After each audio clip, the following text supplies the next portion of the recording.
Hai semuanya, gimana kabarnya teman-teman? Semoga sehat selalu, semoga baik-baik aja. Jangan lupa minum air putih yang banyak, gizi ya kan?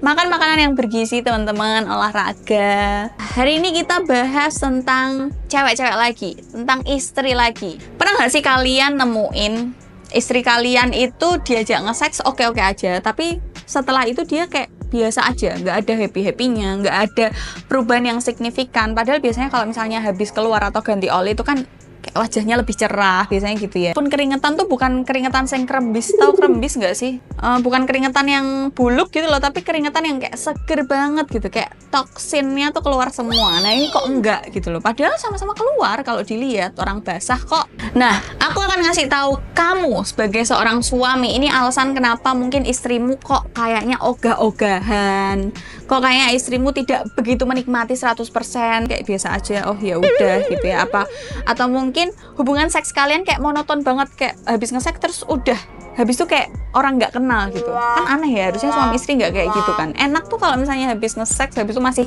ngobrol, peluk-peluk, cium-cium gitu ya.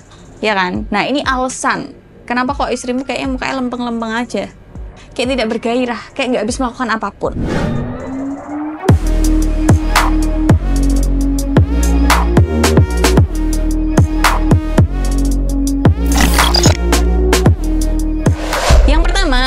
Cewek itu ada yang beberapa hanya merasakan orgasme secara fisik aja, tapi emosionalnya enggak. Terus apa bedanya mbak? Ini sekte apa lagi? Ini bukan sekte jenis baru guys. Sebenarnya kita semua pasti sebagai istri sudah pernah merasakan hal ini. Cuman dulu mungkin kita nggak tahu namanya ini. Nah sekarang dikasih nama nih. Ada orgasme fisik. Orgasme fisik itu bisa kita lihat ketika dirangsang, ada ketegangan otot di area vagina, basah, atau mungkin nada suara yang berubah, keringetan. Pokoknya ciri-ciri kalau cewek itu udah enak atau keluar, itu bisa dilihat. Nah itu yang disebut dengan orgasme fisik. Terus orgasme emosional tuh apa mbak? Kalau dari aku pribadi, ini bahasa yang lebih mudah ya teman-teman. Yang dirasakan cewek itu bukan cuman orgasme aku keluar dan aku enak, enggak, tapi ada keterikatan secara emosional di mana aku nggak perlu keluar, tapi ketika secara emosional kita lengket banget, kita connect banget, aku udah puas. Nah itu yang sulit dijelaskan dan tidak terlihat. Dan kebanyakan para istri-istri itu hanya merasakan orgasme fisik aja, jarang merasakan orgasme emosional. Ini ada Journal of Sex Research. 70% wanita itu bilang kalau lebih memuaskan orgasme emosional daripada orgasme fisik. Terbukti dengan apa? Banyak lonte. Kenapa mbak kok analoginya ke lonte?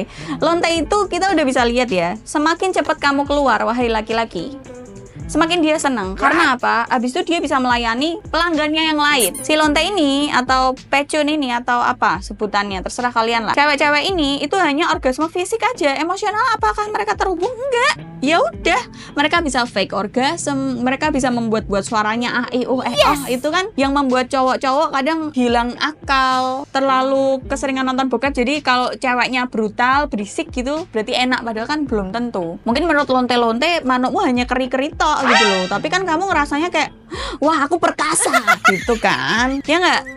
Nggak usah malu, iya aja dalam hati, nggak usah mantuk-mantuk gitu. Terus solusinya gimana mbak biar pasanganku itu puas? Seks adalah komunikasi tingkat lanjut. Jadi selama seks kamu tuh nggak cuman ngeluarin peju doang, kamu nggak cuman buang bekas olimu doang, tapi kamu juga ada komunikasi di situ. Kamu lihat responnya, kamu lihat ekspresinya. Kamu harus sensitif dengan apa yang dia mau, apa yang dia pengen. Dia tuh suka diapain, dia suka gaya apa. Jadi lebih ada komunikasi di dalamnya. Akhirnya dua-duanya sama-sama orgasme, baik fisik maupun emosional. Selanjutnya, terlalu cepat dan kurang foreplay. Sekali lagi teman-teman, foreplay itu penting banget buat cewek. Karena apa? Lubang vagina itu gak moro-moro teles ya, kecuali penyakitan. Nek meler terus kayak umbel, pileren, itu berarti penyakit, itu tidak wajar. Gimana sih caranya membuat dia basah? Dia harus terangsang dulu. Lah kalau kamu balik kerja misalnya, kan ada beberapa cowok yang menghilangkan lelah bekerja itu dengan seks gitu kan. Balik kerja ya buka pintu jebret, kambingnya dioncalke, tasnya dioncalke, kabeh dioncalke, langsung bojone ditarik, langsung dileboni. Terlalu cepat, tidak ada foreplay. Wanita hanya akan merasakan bahwa aku cuman dipakai, setelah itu aku nggak kepake lagi. Habis itu dijarno wis ngopi mangan. Ada nggak cowok kayak gitu? Ada. Awalnya aku nggak percaya, tapi ada di lingkunganku. Terus fungsi foreplay itu penting banget untuk cewek. Terus berarti buat cowok nggak penting, Mbak? Enggak juga. Buat cowok tetap penting. Jadi di foreplay itu kita bisa lebih membangun chemistry antara suami dan istri. Kalau foreplaynya bener, suami istri itu lebih intens lagi dalam berkomunikasi. Dia tahu mana yang harus dirangsang, mana yang dia suka, mana yang nggak suka. Atau mungkin di dalam foreplay ini suami istri bisa merencanakan kayaknya habis ini begini deh, kayaknya habis ini begini deh, kayaknya next kita akan begini. Ada penelitian lagi nih guys, 80% wanita itu suka banget kalau foreplaynya lama dan berkualitas. Kenapa? Karena 80% wanita ini bilang kalau dia merasa dia lebih dihargai ketika foreplaynya lama. Karena foreplay itu kan nggak melulu tentang cium-cium aja, tapi kan ada komunikasi, mungkin ada masang kordense, nyalakan lilin, atau ngapain dulu. Nah itu kan membangun komunikasi di situ, atau mungkin tergali informasi yang tadinya nggak keluar akhirnya bisa keluar. Yang berikutnya, kurangnya komunikasi dan ketegangan. Aku bilang kurangnya komunikasi ya karena nyambung dari poin sebelumnya. Mungkin sebelumnya ada masalah di dalam hubungannya atau ada percekcokan, tapi nggak diselesain. Kebanyakan pasangan suami istri begitu udah diranjang merasa masalahnya sudah selesai, padahal belum. Tidak selesai sama sekali, itu hanya kayak disimpan, itu hanya kayak bom waktu atau bola salju yang makin lama makin besar karena kalian numpuk masalah. Adanya ketegangan di dalam hubungan kalian lagi kisruh, nggak ada yang diselesaikan tapi malah nge-seks, tapi seksnya akhirnya nggak berkualitas. Karena pas mulai aja kayak ada gondok di dalam hati gitu loh. Kayak ada pikiran kayak tadi tuh sakjane kumbahannya dingin kesek, nah kayak gitu-gitu. Ada juga beberapa cewek yang ngerasa kayak tertekan, aku harus tampil sempurna nih di depan suamiku. Ada juga yang ngerasa kayak, oh aku tahu suamiku selingkuh berarti aku harus lebih dari selingkuhannya. Banyak kan sempat beredar di aplikasi sebelah, istri-istri itu pada bikin konten kalau mereka para istri sah itu juga bisa jadi spek lonte. Ada tuntutan seperti itu di pikiran istri, itu yang menjadikan kayak hubungan kalian ya akhirnya orgasmenya ya cuman orgasme fisik aja, emosionalnya enggak. Ini ada penelitian lagi teman-teman. Kalau rasa tertekan dan stres itu bisa mengurangi 30% tingkat kepuasan dalam seks. 30%. Lumayan ya. Pada cewek ya teman-teman. Jadi kalau misalnya 30% terdampak itu udah signifikan banget kalau menurutku sebagai cewek gitu ya. Makanya kalau tiba-tiba kalian menemukan istri kalian tiba-tiba di tengah perjalanannya kok udah nggak becek lagi, kok keset gitu ya. Nah itu perlu dipertanyakan dan mbok ajak ngobrol. Bukan mbok seneni. Bukan akhirnya nyari lubang lain. Selanjutnya, nggak ada variasi di dalam hubungan seksual. Maksudnya nggak ada variasi, ya alurnya begitu aja. Pulang kerja, masuk kamar, cuci-cuci, keluar sedikit, habis itu udah ngapain lagi.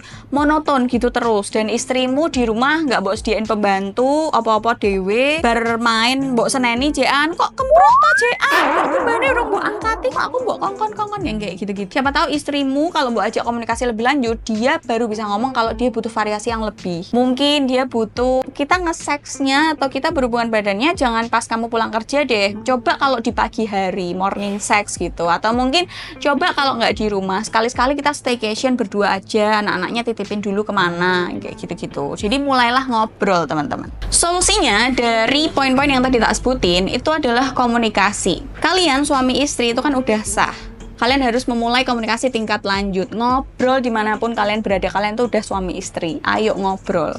Jangan silent treatment, itu efeknya luar biasa ngeri. Kalau lagi nge-seks komunikasi nggak apa-apa, asal jangan nanya tagihan udah dibayar apa belum, token listrik bunyi tuh, SPP anak, jangan yang kayak gitu. Tapi komunikasi lebih menyuarakan isi hati kalian, kayak saya udah keluar belum, ini enak nggak, kamu mau variasi nggak, gimana kalau kita nyoba kayak gini. Sah-sah aja kok kalau kalian itu sudah di tahap pernikahan, kalian udah jadi suami istri, ngobrolin apa aja itu sah, asal dua-duanya itu tidak merasa tersakiti, nggak timpang sebelah. Jadi guys, kalau kamu yang nonton ini cewek, terus kamu ngerasa kok berarti aku tuh selama ini orgasme fisik aja, nggak secara emosional. Jangan panik dulu, jangan sedih dulu, jangan terus ngerasa gagal jadi seorang istri. Dan kalau kamu sebagai suami tahu istrimu kayak gitu, jangan ngerasa gagal jadi suami. Mulailah untuk ngobrol, untuk tanya-tanya. Coba bangun gemes-gemesnya sama kayak sebelum kalian nikah, atau rasa penasarannya sama kayak sebelum kamu nikah. Kalau kalian suka konten kayak gini, tulis di kolom komentar. See you next video. Bye.